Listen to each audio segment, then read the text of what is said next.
Nih ya, orang Sunda mah kelihatannya kalem, tapi kalau udah marah, ngeri, ngeri.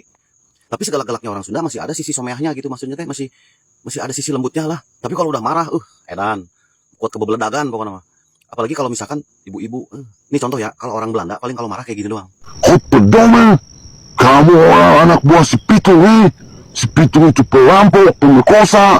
Nah, paling gitu ya. Itu orang Belanda. Tapi lamun orang Sunda yang lamun geus amek anjing. Kieu ya. Ya, Junet, cek aing oge naon da sia mah teu bisa dibejaan goblok. Sia mah kolot-kolot teu uyahan. Tah gantian tah pager aing ngempar ku sia. Gantian ku sia daripada dibedakeun ka salaki aing ke dipodaran sia ku salaki aing goblok. Tuh bapak si Junaedi itu ngarusak pager urang. Gaplok we sia gaplok.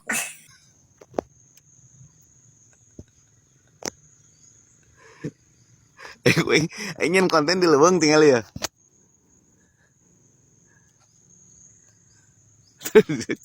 Di leuweung ingin konten lagi, aduh kacau.